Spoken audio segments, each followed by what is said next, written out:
White and Asian swimmers, teammates and competitors alike, had too many questions about my hair.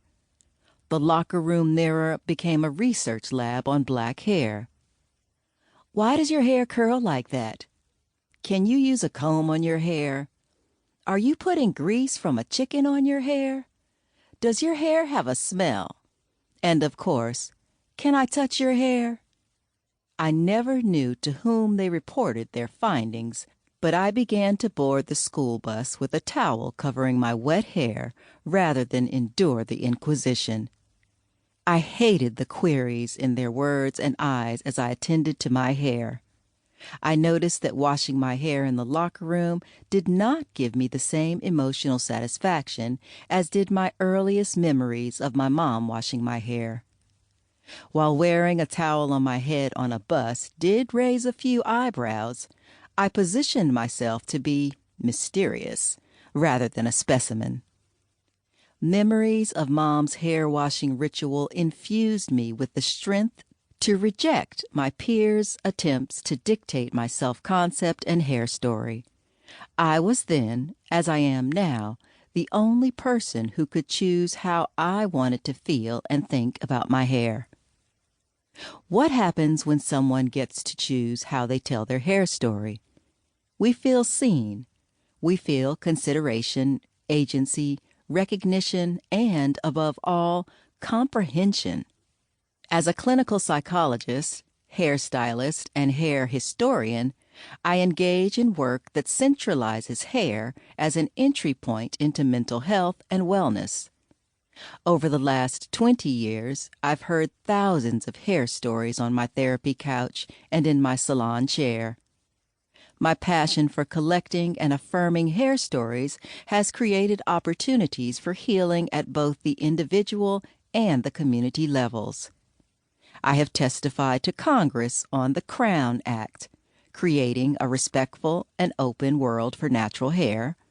I have developed occupationally specific mental health first aid for hair care professionals, and I have published over 20 articles in the past 3 years on psychotherapy. Psychotherapy is a therapeutic technique that uses hair as an entry point into mental health services. I founded and designed this community-based storytelling method to alleviate hair trauma. Storytelling is a traditional healing modality our African ancestors employed to decipher the universe's mysteries, unify art and science, conduct intergenerational cultural transmissions for survival, and honor the spiritual realm. Lyzette Wanzer honors this tradition as a master storyteller and editor.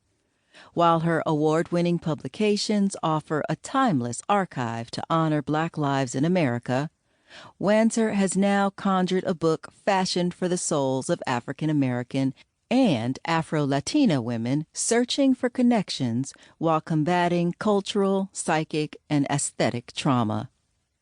During the height of the COVID-19 pandemic, in the wake of summer 2020's racial unrest and uprisings, and in the midst of continuing and underreported police violence against women of color, Wanzer organized sacred spaces for women across the African diaspora to birth community through processing the emotional significance of self-concept through hair.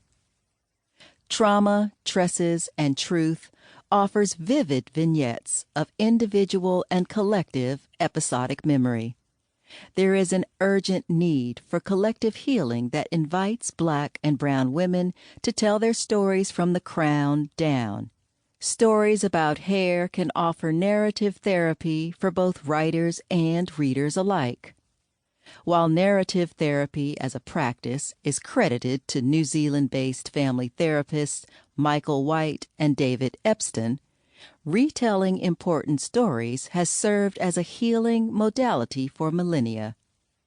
White and Epstein recognized within a therapeutic context that we all carry internalized and evolving self-narratives that influence how we feel, think, and behave. Some stories are healing,